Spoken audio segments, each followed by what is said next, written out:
Guys, welcome to the first episode of my podcast that I do not have a name for yet.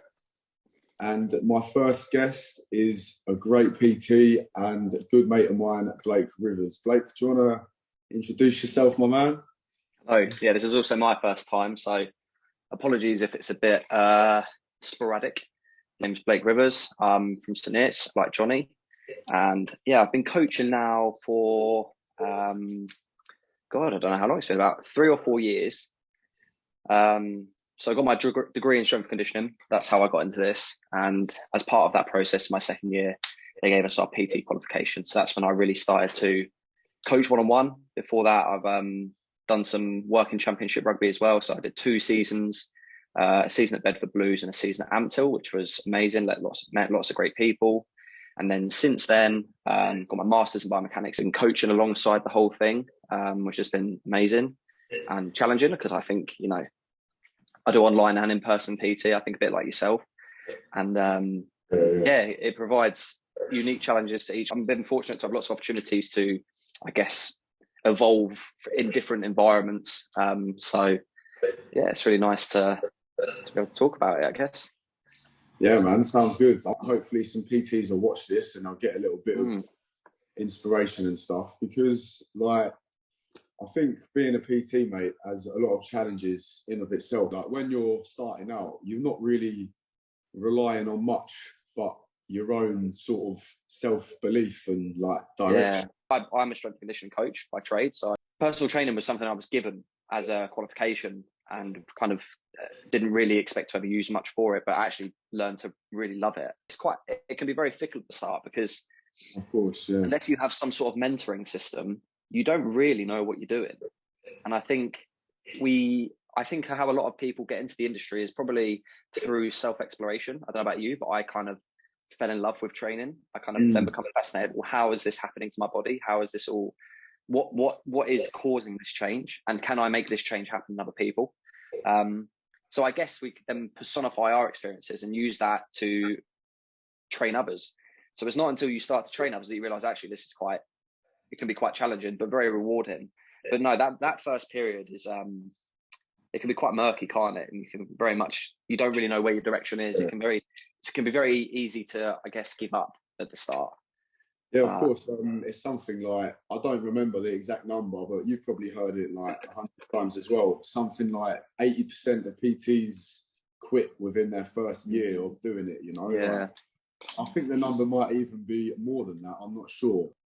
I think that's the risks of working in a human-led environment. And I think for the people we train, especially when you're working with the general population, I find that in athletic circles, so my online guys especially, they're so on it because they understand that this is a very necessary component of them achieving something.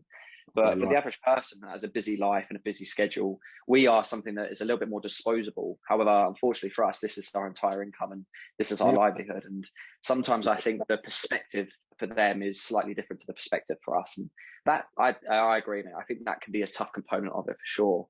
I guess it's just trying to build a strong enough infrastructure that things like that hopefully aren't too much of an issue and don't affect you. Yeah. But that takes time. I mean, like I said, I've been coaching full time since I finished my master's in, I guess I said September maybe. So that's the only period of the last 4 or 5 years where I've been working full time, and it's been interesting, to have that as just my full time task at the moment. It does feel a lot harder, a lot different to what I expected.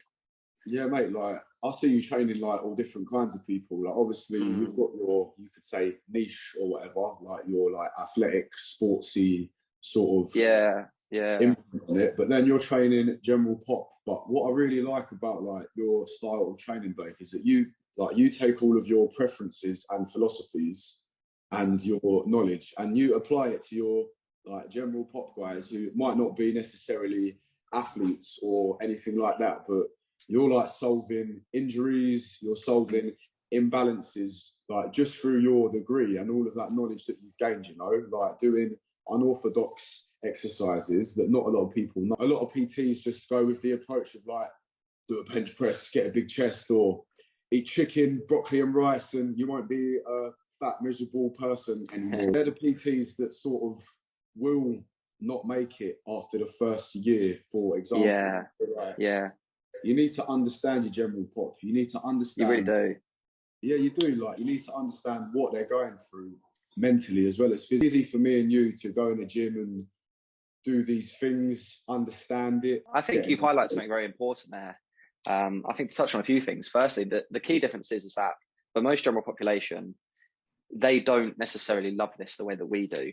We love this enough to make a career from it. So we also have to respect that there isn't that maybe passionate element of like exploring themselves that we have. We would push ourselves to the limits because that's what we relish and we enjoy.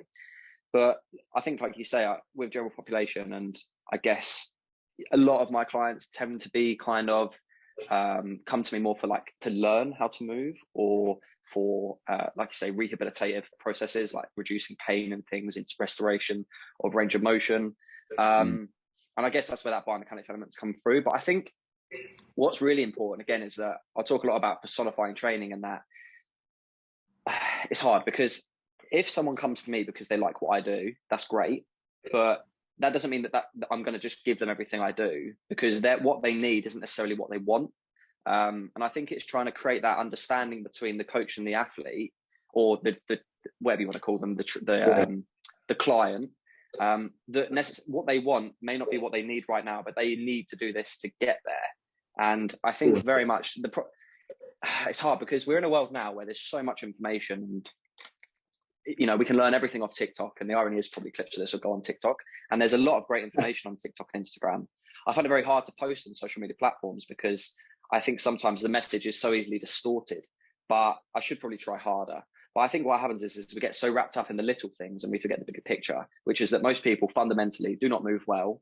I think there's a little bit of a poor influence from bodybuilding sometimes. I think it's very good that we like chase aesthetics, but most people are so worried about the inclination angle of a lat pull down and whether or not they're hitting their medial head of the bicep. They don't actually know how to like contract and maneuver their arm through space. And it's like we need to hit the big rocks before we hit the small things. So I guess that's where with my clients, I'm trying to bring them out of that environment and into a more stable place to learn. And it's about really trying to like understand what your body's doing. And I think if you can't control it, then I don't really know how you can train it. I need to create control first. So I guess that's the approach I tend to take for most people across the platform of performance, whether it be future Olympian or never trained before 70 years old. It doesn't change. Oh mate, 100%. That's what I mean. People get caught up in the intricacies of training because of what you said, like I'm not going to call it misinformation, because speaking of like the angle of a lat pull down, most of the time the guys are more or less correct, but gotcha. But like, there's no point in doing the intricacy of changing the angle of your elbow if you don't even know how a lat contracts, and like if you don't even know how to contract your lat, which is most people, to be honest. For example, all of these videos are, I guess, misleading, like if someone's not got the basics nailed in and dialed in, then everything else in between is more or less, I'm not going to say worthless, that's not a nice way to put it, but more or less like pointless, and a lot of people out there advocate that kind of advice of loads of different things, like even the intricacies of like diet and nutrition. Now, me and you aren't like nutritionists, whatever, but I quite like to dive in. Like, I'm quite interested in that whole world of food. I think it's fascinating, and like even, like there's no point in a normal like gym lad or whatever trying to get bigger lats if he's not sleeping enough to even optimize his testosterone level to actually be able to stimulate like muscle protein synthesis. Again, it comes back to that big rocks thing. We need to focus on the big rocks first, and I think that's independent of your niche or your specialty. So for nutritionists, there's still big rocks. You don't worry about your micros until you sort your macros, or I don't know, things like that. If you're purely into sports therapy, you don't worry about doing the little things until you've mastered the big control movements. And I guess the same things apply. But I do think there's a real tendency to, I think that a lot of people forget how long it takes to actually improve. And I think we want results almost instantaneously, hence why there's so much steroid use in youth training now, which is, you know, everyone has their own individual opportunities to do that. For me personally, I have quite strong beliefs that most people's bodies aren't ready to take those things. They haven't developed the connective tissue resilience and things like that, but that's probably another conversation. But I think what happens is that we want that instant progress. People want to be able to have a never back squatted, lift like a power lifter. They haven't seen that process.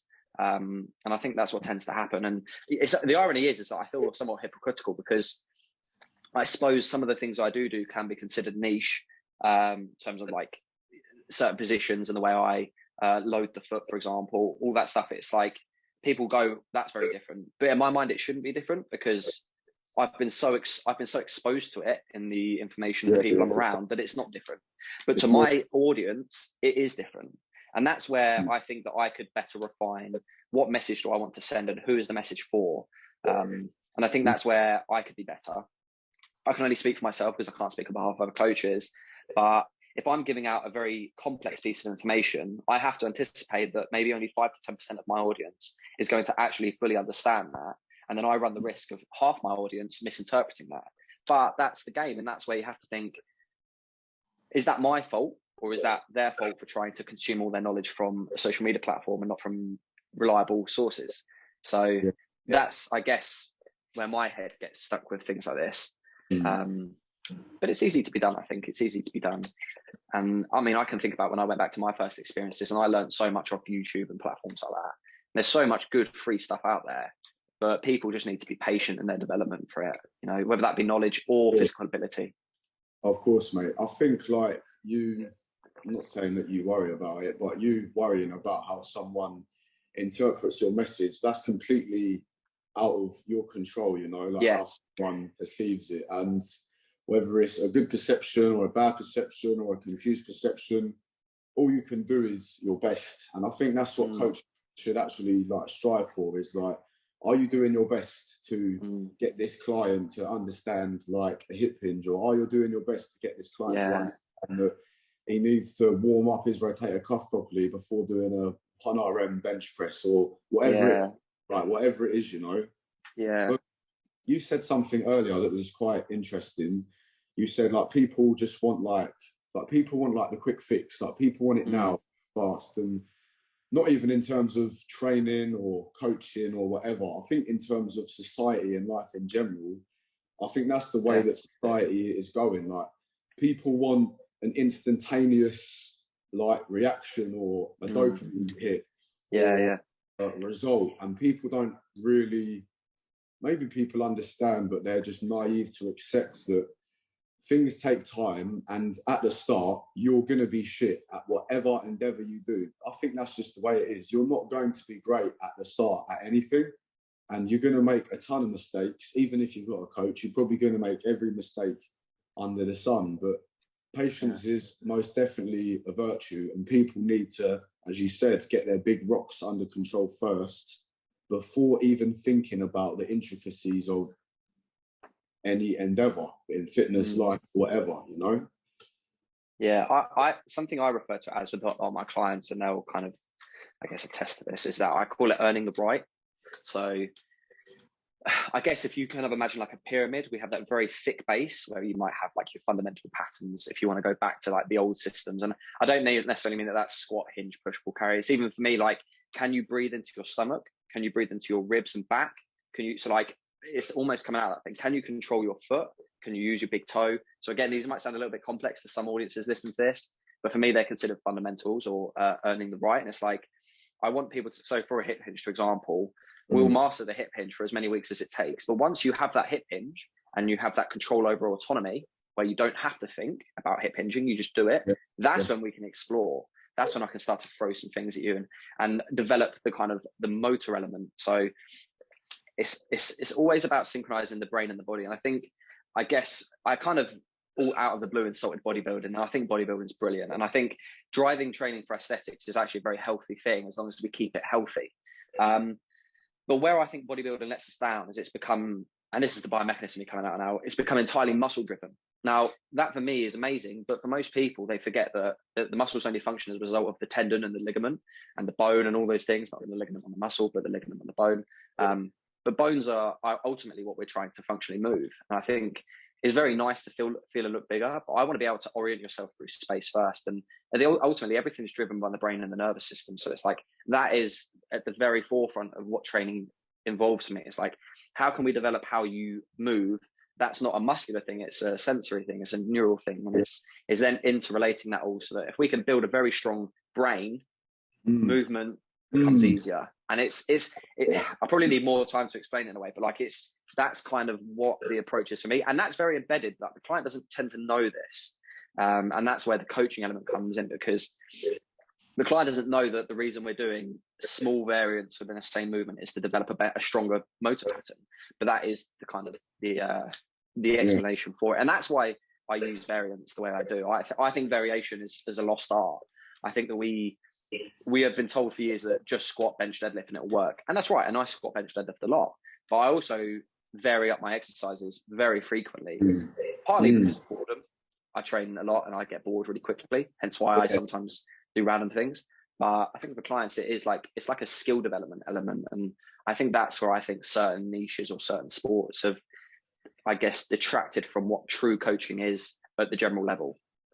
Yeah, mate. I think every coach, every type of client, whether he's a aspiring bodybuilder, wants to get shredded, wants to be an athlete, wants to be a professional strongman, I think any endeavor of fitness can benefit from what you just said, like mastering your basics. And I liked what you said about training the brain has to be a thing. Like, that's what I say to my clients. Like, when I'm teaching them the difference between a squat and a hip hinge, I'm like, I know this seems boring. I know this seems frustrating that we're going over, you bending over, keeping a neutral spine. Like, I know that they're thinking like, this is not difficult at all. Like, what, Johnny, what are we doing? This is some crazy shit. But like, I say to them, like, once you master these basic fundamental movements, then you can start to do the true pursuit of what you want. Because if you don't, you're just going to get hurt. And I say it's like driving a car. Once you learn to drive a car, you don't think about it anymore. You just do it. Yeah, that's exactly it, mate. Especially new coaches, they might feel slightly intimidated and they might feel slightly persuaded against doing these most basic things because they don't want the client to go, or they might feel that their training is boring, teaching someone how to do a hip hinge or whatever, Yeah, I suppose that ties in really nicely with what you said earlier about the kind of instant gratification. And I think, something that it's very hard because I feel like I don't want to come across that I'm insulting people, because I think this does have a place. But when you have like transformations, 8-week, 12-week, 16-week transformations, they epitomize everything that I've just talked about, in the sense that it's like, all right, how quickly can I change? And it's like, we know already that the more intense the diet, the more intense the fat loss, the more intense the program, the more likely that retention will not occur, the more likely that they will return. And that can apply to nutritional elements and muscle building elements, I suppose. But I think for me, it drives home this thing of like, there's no patience, there's no process. It's like, okay, I've got 12 weeks to destroy myself. And it's like, I try and get my clients out of that mentality that if you're starting now, it's not for this summer, it's for next, because you want to maintain what you've developed. I want it to become seamless. I don't want rapid progress. I don't want you to have to feel like shit for 12 weeks. I want you to just feel like you're developing and like you're almost like learning the art of training.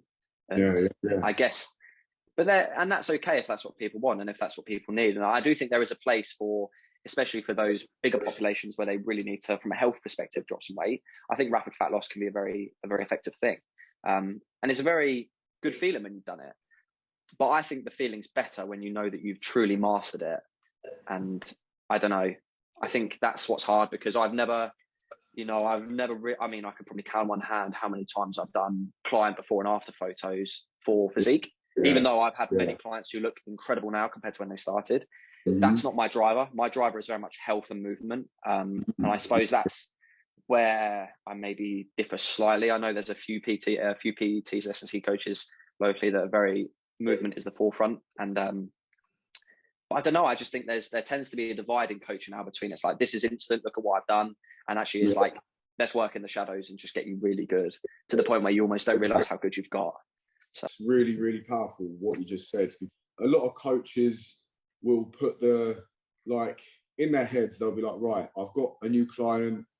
They want to get this result. And the only thing they're thinking of, I think, most of the time is, how quickly can I get this progress photo on my Instagram story so that I can hopefully get another client to pay me some more money? But of course, all trainers and coaches need to be paid, yeah? Like, of course, yeah? Because, cool, we get paid. And if you're a super successful online coach, you're going to get paid that lady or athlete, whatever it is, they are literally trusting you. They are giving you their time and they are investing in you. This person is, in a sense, they are literally trusting you with so much stuff. And if you're putting your benefit at the forefront of them wanting to feel more happy, fulfilled, confident, better in their body, I don't think you should be a coach if that's the number one driver for the coach, you know. I'm trying to sort of, you could say, target or niche down to like young blokes that want to feel more confident,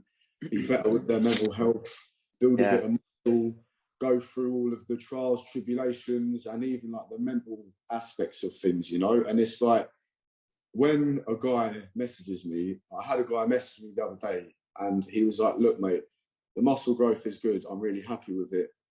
Like the body fat's gone down, I'm happy with it. But what's most important for me, this is what he said. He was like, what's most important for me is the fact that I've been able to walk into a gym and I've been able to feel confident to walk in there and not feel anxious or feel like shit. And when he said that, mate, I literally filled up with so much joy. I was like, wow, like the fact I could help that guy do that is literally like made my day, you know? Like more than a client would. And I do think that's where a lot of coaches probably go wrong, and they might not even realise they're doing it. Because I've definitely in the past, I've been susceptible to looking to succeed in myself, in my business, you know, but when you do that, you never actually get that result anyway, because like it works, you know. I think you've covered so many brilliant things there, and I think I can very much empathize. And I think all the money in the world doesn't pay for that feeling of knowing that you truly helped someone. I think it's funny because I thought the more time I would spend, because like I said, I was 4 years studying and coaching on the side. Now I've been coaching full time from September, and then I start another job in April in Kingston in London. So that'd be cool. And I'm going to go part-time PT again. But I think I really thought for myself, I was like, this is a chance for me to make loads of money. And like, I'll be honest, I'm really busy, which is amazing. And it's like, and it's like, do you know what? That just doesn't matter. Like the gratification I get from knowing that I've helped people is massive. And I don't know, I just didn't expect to feel like it would help me so much as well. You know, I think there's something about it's such a give and take relationship when someone confides and invests in you. And I think you invest and confide a lot in them as well, you know. And I think that relationship is very, very positive for both if you do it the right way.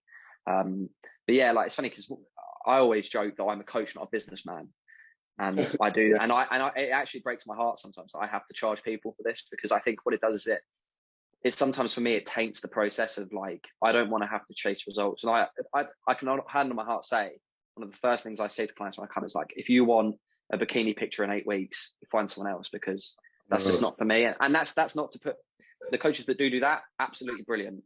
But I guess what I can attest to that is, I'd say what impresses myself most in terms of from a business perspective is my ability to retain clientele. The only clients I've lost recently are clients that have gone on to commit fully to sports or military. I work with quite a few people in the military, but I think like I've managed to find a way to build a relationship with each and every one of my clients, which means that it's made it more than just a financial investment. It's a personal investment for me as well. Like, and I think that just makes this. That's why I can say that when I started personal trainer, I didn't really expect this to happen, and that's what I've taken more from it. And I guess that's would be my one piece of advice to coaches is to genuinely love the fact that you're helping someone. The money's great if you can make money, that's brilliant, of course, but that's disposable. But the fact that you could impact someone's life is, I don't know, that lasts forever in my opinion. So without trying to sound too cliche. Nah, mate, I think that's brilliant. And hopefully there's one or two new PTs or current, I don't know, that listen to this. Maybe that'll completely refine and transform their mindset about it. Like, don't follow the anxious pursuit of trying to be good enough and make so much money, because if you're just a good person and if you're just to the clients you have, the money will come and the success will come, as long as you've got like a purpose and you're sticking to it and you're trying to be as good a coach as you can and make that client feel, and if he looks amazing, cool. You know, I think that's super important what we just spoke about. Mate, this is on fire already. We're on that roll, mate. I think the other interesting thing for me is that now, because of the influx of coaches, is also the specialization. So I think that clients that come to me don't come to me now looking solely for fat loss, or even though I've worked with bodybuilders in the past and one online at the moment, and I tend to take a slightly different approach to bodybuilding than the traditional method, which I think, you know, take it or leave it. But I think because there's so many different kinds of coaches now, we have to, what happens is it can very much become a coach-led training program or a coach-led process. And I think very much the philosophy for me is that it's a very athlete-led process. So, and this is how I devise my online programming, because I guess I would call myself a very generalist approach to training, but I actually work with very specific athletes. Like I work with sprint track cyclists, I work with bobslayers, I work with powerlifters, I work with long distance runners, triathletes, Ironmen, military. So, and then it's just people that love going to the gym and lifting weights and want to look good. So like I've created quite like a broad spectrum where it's like, you know, very anaerobic speed athletes from wingers and stuff like that to then those endurance elements. So I've had to be adaptable. You know, I'm not like the speed guy. I'm not the mobility guy. I'm the guy that can provide, but I think it's because of that I've created this kind of a little bit more holistic approach to development training. And, but that's where I cannot put myself first in that sense, even though people might come to me for the way I do things.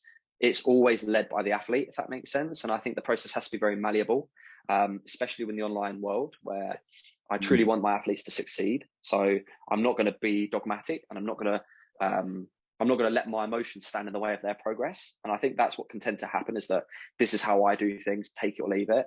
And I think it's a shame when I hear that, unless the athlete or the client is taking the mickey. I think it's a shame to hear that, because I think if you're good enough, you should be able to adapt. And provide the best outcomes for them, whether or not that aligns with your current beliefs. Like, challenge your own beliefs all the time. I fear dogma. I think the dogma is it's the death of a coach, because you only have to look at the last few years of when I've been a full-time coach, like, or full-time sports scientist, how much things change. You cannot stagnate in this. You have to constantly evolve. Oh, mate, 100%. I agree. Like, when I was a bit more, I guess you could say, naive and arrogant in the past, like I thought, right, I've built my client base now, and I've got what I wanted, and it come from an incredibly arrogant place. And I was like, right, no, push-pull legs, horizontal, vertical push-pull, a squat or deadlift variation, you'll get big. And it's like, no, that's not how it is. Everyone is unique. Everyone's different. Maybe we'll get into more of the deeper stuff, if you don't mind. Thanks, mate. That's where I spend most of my life, in the deeper stuff. No worries, Guy. So, like, if I was to ask you, Blake, like, I know you're quite a philosophical guy, you know, like you like your sort of deeper topics. Sure, whether that should be a compliment or not. No, mate, that's definitely a compliment. You are. Oh, thank you. But yes. They're all miserable, the philosophers, aren't they? So some of them are, I don't know. I probably haven't delved into it as much as you, but like the one that I have delved into a bit too, particularly when I was younger, was stoicism, and even some of like the basic ideas around that. When I was young, I was a bit, how you say, a bit of a hothead. Like, I was a bit up in the air. Like, I was not grounded with my emotions at all. Like, one day I could have been anxious, one day I could have been happy, one day I could have been confident, sad, blah, blah, blah. And stoicism sort of made me realise, and this is just my opinion, I'm not sure about yours, but seeing some things about stoicism sort of made me realise that sometimes, even if you feel or perceive an emotion that you have, it doesn't necessarily mean that it's correct. And a lot of the time, I'm not even sure if the human brain is sort of correct when it sort of feeds you that, I don't know, that sort of hormonal response or that emotional reaction. You're touching on some very good stuff here. Yeah. That sort of like response to things. And don't get me wrong, like we've all been through stuff that is bad or sad or traumatic or depressing, whatever it may be. But I'm not saying it's bad to feel bad. That is fucking ridiculous. And if any man says that he's never sad, he is talking out of his arsehole. But what the point I'm getting at is, if you can learn to ground yourself, the whole process of something bad, I think, can be dealt with in a lot more relaxed and centered way. Like, you can be sad over something, but if you can control your emotions as a man, you don't have to be erratic with it. Yeah, very much so. What do you think about that? What's your opinion on that? I suppose in a similar sense to the way I train, I think it's about creating awareness. I suppose it helps to explain kind of my process in that I've struggled really badly with depression on and off probably since I was, 20. Never really admitted it. I was very much the stereotypical male in that I didn't think I should be unhappy and that I could get through anything, and that I couldn't accept that this was happening to me. I didn't understand it. And I think for me it was difficult because I didn't know. I mean, I have an inkling now, but I didn't know why at the time I was so unhappy. I thought my life was great. I'm very privileged. I had a great childhood. A brilliant girlfriend at the time, and like there were so many elements where it's like I can't understand. You know, I was achieving amazing grades, but I was so unhappy, like chronically unhappy. Yeah. And ironically, I turned to Stoicism as well at the very first. That was my kind of gateway into philosophy. I've since, I guess, I'm always reading Stoicism. I think a year doesn't go by that I don't read Meditations by Marcus Aurelius. Very cliche. I'm also a Musonius Rufus fan. He's a bit of a hard head, but who's that? Sorry. Musonius Rufus. He's kind of the forgotten Stoic. I haven't heard of that guy, to be fair. It's worth a look, mate. He can be a bit cold-blooded, but I suppose he is what I would consider Stoicism taken to the next level. Like, where it's almost, I don't want to say emotionless, but too much control. And I think, to touch on it, I guess that's almost the Stoicism's greatest strength, in my opinion, is its greatest weakness, in the sense that in the pursuit of controlling our emotions, we then become void of them. And I think for me, I very much look to control my emotions, and I very much look to control myself. And I thought, well, if I can be stoic, you know, I wore the t-shirt, I felt proud, I would say I read Stoicism, and I felt stronger, but I didn't really ever address anything. All I did was become hard external. Yeah, I suppose numb's a great way of putting it. And I think I've since evolved to accept that I'm actually a very emotional person. You know, I'm quite, I romanticize things, I grieve things, whether that be death or love or anything. I actually find myself, I sit in it a lot, and I've learned to kind of cultivate a sense of purpose from that process, as opposed to trying to detach myself. It might also be that I misunderstood the lessons of Stoicism at the first, and I thought that my initial approach for Stoicism was maybe to become cold, whereas now I think it's a tool for reflection. Like when I read Marcus Aurelius's Meditations, which was a diary to himself, I think I used to read it as lessons, as like he was telling me. Now I realize that it was him talking to himself. And what I think is, because for me, writing is consolidated thinking. So if we think, thoughts change, they fluctuate. We think 1,000 things in a minute. But writing, you've chosen to create that one moment. You've chosen to, this is what I think. Now I'm going to make it real. And I guess for me, Marcus Aurelius, that Meditations became a reflection on himself, which makes me think that maybe that wasn't how he truly was all the time. Maybe he did struggle too, and the writing was a chance for him to create the stoic person on the page to challenge who he really was. So then for me, Stoicism becomes a way of challenging myself as opposed to a way of being. And there's lots of layers to that, and I won't go too deep into it because it can become chaos, but that's very much how I feel. But I can be very, I think I kind of enjoy the emotional element, and I tend to read darker things. Like I'm really into Nietzsche, Emil Cioran, who is a Romanian philosopher, and he quite literally talks about how the greatest curse ever was being born, because when you're born, you then are given all these difficult things. It's like, it's easier to just not be born, and that can be a scary thing for a lot of people. I find it weirdly positive, but yeah, I think it's important for people to just like sit in things, and I think that's what, when I look back at my own experiences, I didn't let myself really discover who I was feeling, and I tried to get rid of it straight away. I need to be this, rather than like anticipating what it was. And I feel a better man for it. And a bit like you said earlier, how you have a lot of young male clients, I also have the same thing, where I tend to have a large demographic of young males who maybe lack confidence, or you know, they're looking for a way to feel better, and they think that's purely from physical development. And I guess a memory that always pops into my mind was my ex-girlfriend, my girlfriend at the time. I refused to go get help about my mental health. And she said something so simple that changed me forever. And it was that, if you broke your arm right now, what would you do? I was like, well, I'd go to A&E, I'd go get a cast put on, you know. But I wouldn't do that for my mind. I would pretend it's fine. And it was so simple, but that changed everything. And I've had therapy and CBT and counselling 4 or 5 times since. I've now got a regular therapist that I see, which I'm very grateful for, because it just keeps me accountable. But I think that we could be better at just accepting it, and that's a very hard thing. I think it's also understanding that there's also a strength in numbers thing. And I think the fact that you can be so open, and the fact that we can have this conversation right now, is a massive prompt for someone else being able to do the same thing.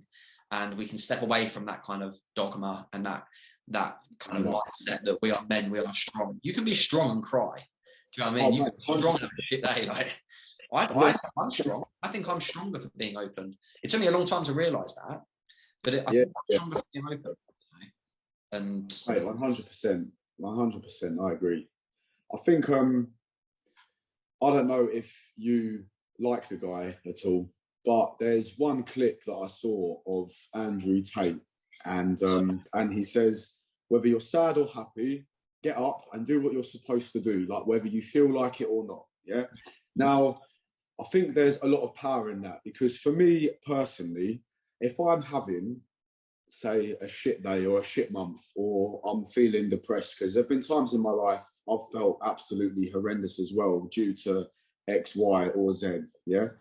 But I've always, there's not been one time I haven't felt better when, if I was having a bad day, depressed, feeling sorry for myself, whatever it was, if I just got off my ass and do something, 100% of the time I feel better afterwards. Even if it's just a temporary little hint of feeling better. Like, if I just get off my ass and go to the gym, hit a couple of PRs, at least I know that day I have performed a discipline, and I've become better because of the discipline, whether I'm happy or sad. Yeah.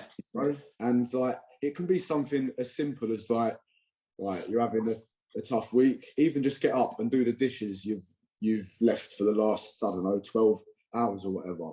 Yeah. Clean your house, put a 5-minute meditation on, take some deep breaths and lower your stress hormones, and you'll probably feel better after anyway, you know, like go on a fucking, excuse my language, like a dog walk, you know, like make your dog happy, or something as simple as that, you know. I suppose I give the same advice that I give to people that train, and it sounds funny as a movement coach, but I often say to people, if you aren't injured and you don't like going to the gym, you don't have to go to the gym. Like, no one's making you go to the gym. You can just go and play badminton or run, or you can choose your medium. And I think when it comes to trying to stay in control of your mental health, or if you aren't happy or things aren't well, it's trying to find the medium that works for you. Now, aside from all the research that shows the positive benefits of resistance training and exercise for mental health, I think they found resistance or exercise to be more effective than medication for mental health. I think when you, aside from that, it's finding what works for you. And for some people it's talking, for some people it's listening, for some people it's doing things. And I think you have to, for those the people that are struggling, you have to find a way of creating, I guess, excitement in the possibility that you develop.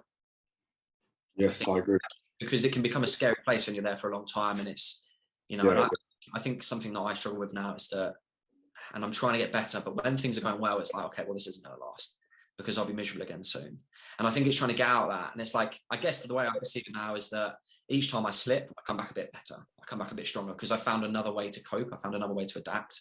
That's, I guess, my advice to people is like, just find your medium for developing. Like, see it as an opportunity to get to know yourself. And, you know, that help is the other thing. If you want to go very like mental health driven, like, I think that's probably my biggest mistake is that I didn't open up sooner. Because all the time I've had problems, I've never had one person ever be anything but brilliant.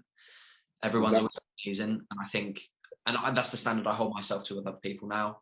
And it creates an environment where we can all just be open. And I think that it just divides the issue. It makes it so much simpler.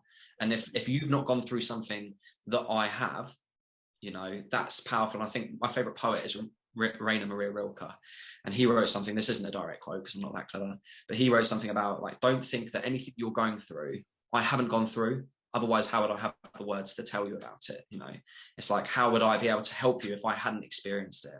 And that's where it's powerful in using others. The main takeaway from this part of our conversation is, number one, definitely go and seek some variation of help from someone else, because as strong of a bloke you might be, you know, like as much of a geezer as you might be, yeah, like everyone gets upset, whether it's a man, a woman, or anyone. Number one, go and seek help. Number two, do something to make yourself feel better. Like you said, if you can attain to some sort of progression at something, it can be literally anything. In my experience, 100% of the time, you're going to feel better than you did before the pursuit of doing something impressive or great, or some form of success. And it can be absolutely anything, you know? Yeah, definitely. But yeah. I went to a therapist when I was about, 19 and a half, 20. That definitely, it didn't like solve my problem, you know? That's the thing about mental health as well. It's not like you get a disease, you take some meds, or you stay in bed for a week and then you're better. Yeah. It's like this everlasting cloud that don't seem to go away. I think you're absolutely right. And I often try to romanticize my own experiences. And I think I very much went through the same thing in that I realized that this isn't just going to go away. And that I feel like this is very much a part of who I am. And rather than like resenting that, I've accepted that.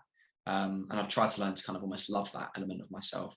And it's not easy, but I think it's important to just own it. Like, because like you said earlier, everyone is going through something, you know, and I think it's just important to remain grounded in that approach and I guess kind of learn to love it. And like, I'm not trying to chase perfection. I don't want to be perfect.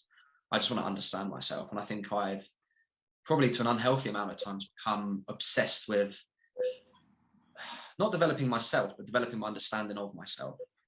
And I think I'm doing a pretty good job at the moment. Whether that means that I slip and struggle at times or not, I think I'm understanding who I am and what makes me happy and trying to reflect on every experience with a positive tint in that, you know, I'm not going to be upset for the bad things that happened in my life. How can I be? You know, we have to embrace it and be stoic in that sense. And I think we have to reflect and accept that like horrible things happen all the time. And it's what you take from that experience that matters, you know, because the experience has happened. It's not the experience, it's the reflection of the experience. So exactly. Easier said than done. But oh yeah, of course. It's very good. It's good that you, whether or not you felt like it was essential or not, went to get help and tried something, because it's a very uncomfortable thing that first time when you kind of admit to yourself you need to I do this alone. And something I say a lot is that asking for help isn't giving up, it's refusing to give up. And I think when we again, it's that perspective thing. When we reframe asking for help as the step towards improving, not giving up, it's a really powerful thing. Another thing that might help a couple of lads that listen to this is me personally. Like, I think when I was a little bit younger, I always subconsciously try to put across this laddish, bravado-y sort of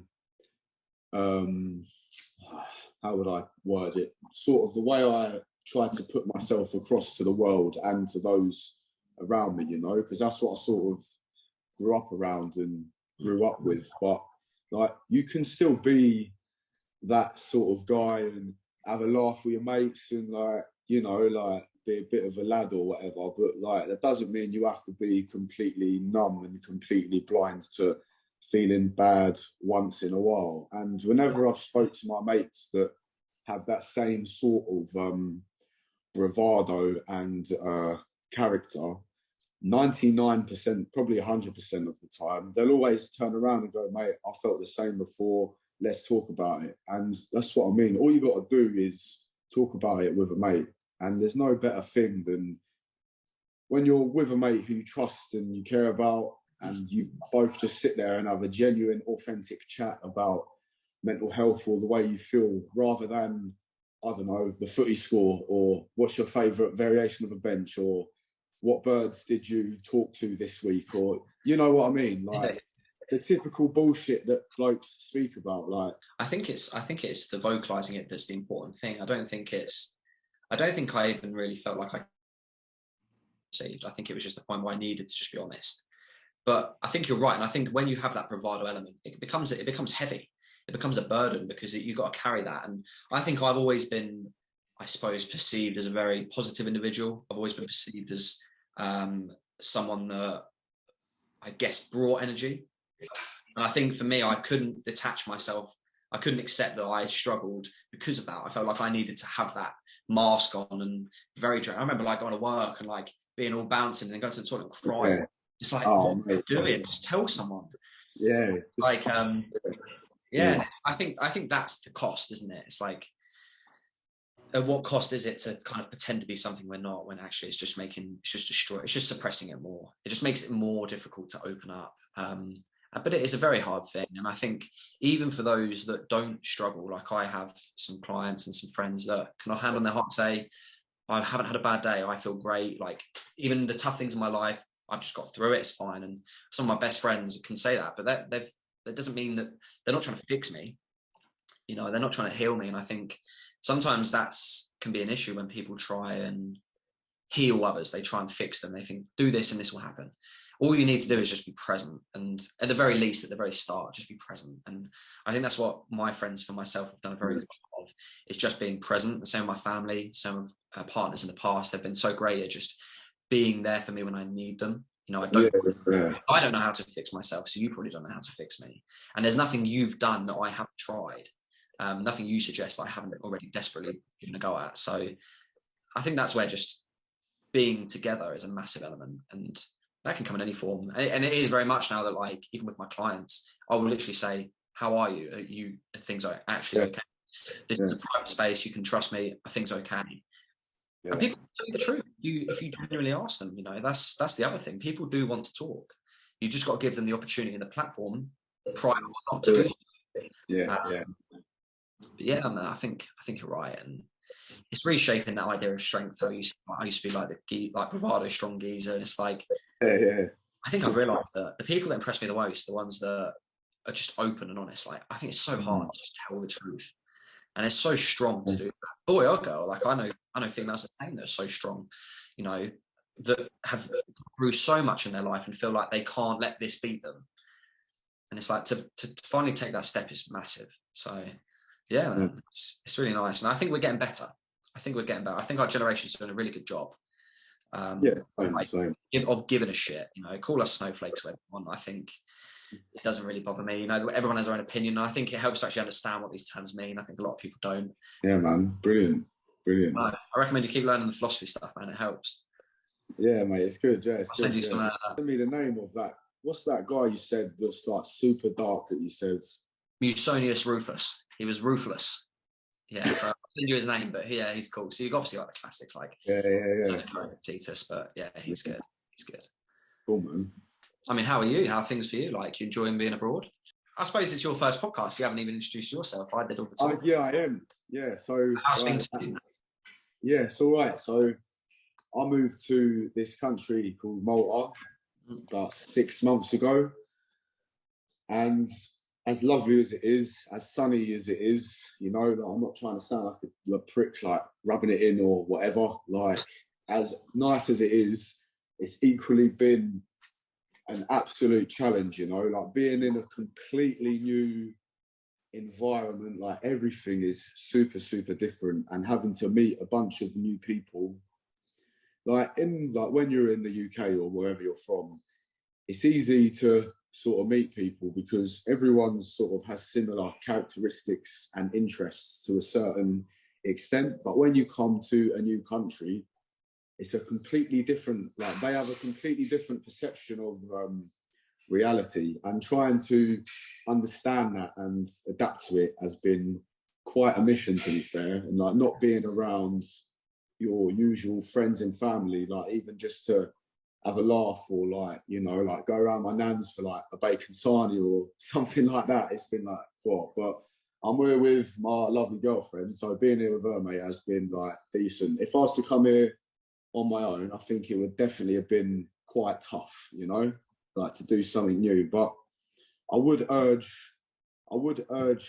people to try something completely crazy and new once, because this has definitely made me a stronger man. And as difficult as it has been, it's really, really, really helped me like go through some unconscious, you could call them demons, you could call them insecurities that I had, that I thought were solved. But being here made me really face the raw side of myself, because I wasn't here to be distracted by my friends, my family, or my peers than I would have been at home. Yeah. So I spent a lot of time sort of on my own. Like I go to work, train clients, I'm here with whoever, but you know what I mean? Like I've had a lot of time where I've been sitting there just like at lunch with no one, just like, shit, I'm here with my thoughts for like a good 4 to 6 hours a day. And it's been like, whoa, like it's been quite a hidden one. But if I could say the main thing that I've learned, there's so many, isn't there? There's so many. I think it sounds like I've grown a lot, mate. And I think, like you say, we kind of tend to run from difficulties and discomfort. I think we probably grow the most from those discomforts. And it seems like you've definitely done a lot of growing, mate. So it's testament, you know, to you guys, both of you, for taking a plunge and evolving, because home's not going anywhere. St. Neots is always going to be here. You've got opportunities, but and I think to spend a lot of time, because I'm a bit like yourself, I spend a lot of time alone.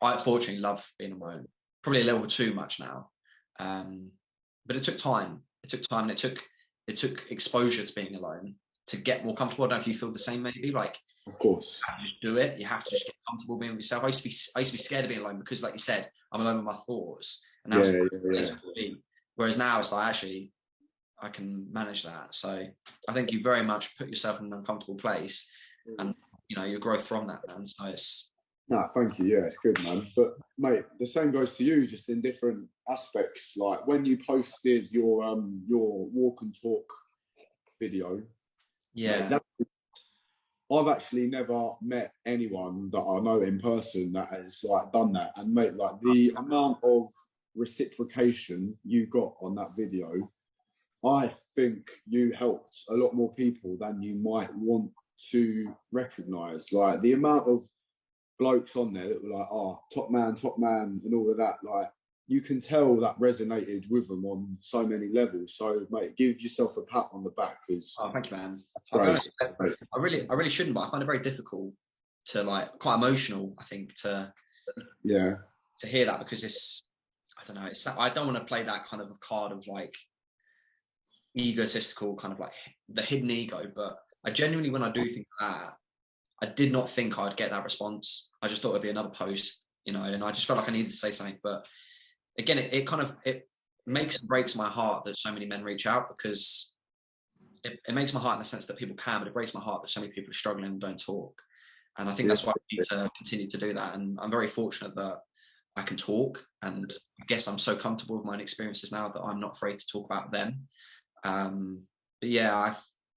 I think it's important to, I don't know, I guess a bit like with the training, if you can help one person, it makes your job worth it. And I guess it's the same with being open and vulnerable, is that if it helps one person, then it was worth it. For all the people that shit, for all the people that don't understand, that's okay, because it's for that one person. So, but no, I do appreciate it, man. I do appreciate it. And I think, you know, we're both trying to create positivity for other people, male or female, I guess, in that sense, especially males, because of the fact that they do struggle the way they do, and there's still that stigma. But I think you're trying to create an environment, and you clearly have a very positive approach to training individuals where it's more than physical. You know, it's holistic, it's integrated. There's a synergy between mind and body that is so essential and you've truly captured that in the way you attack and approach things. So yeah, man, keep doing it and keep refining your process. You know. Yeah, So, yeah, man. Good. Yeah, mate, awesome. I'm happy to always do another one of these in the future if you have more ramblings. Oh, mate, I think this has been. I knew that it would be a good conversation, but I think this is the first time that obviously me and you have met before, we spoke before, back and forth about, I don't know, training or whatever, but we've never sort of peeled back the shell, if you like, and we've never really gone in like this. But I think it's been a explosive conversation, mate. And we covered a lot. Oh, mate, yeah, for sure. And I think with a little bit more, mate, like if you want to do this again, I think we could really make something out of it, in a sense. Involved every now and then, mate. I'm happy to get involved. Yeah. You know, if you can continue to develop what it is you want to achieve from this, whether it just be to get to know individuals, you know, it doesn't have to be about anyone else. It can be purely selfish in that sense. I don't think that is your intention, but there's nothing wrong with that. But I think, just keep, you know, maybe I'll get a microphone next time. Probably going to sound like a sea freaker the whole episode, but being a podcaster in the modern world is a very good skill to have, I assume. So. Yeah, thank you, man. Well, maybe we could do this again. I think my brain is pretty zapped now because we went stoicism, we went emotional, mental, everything. Now I'm like, I don't know.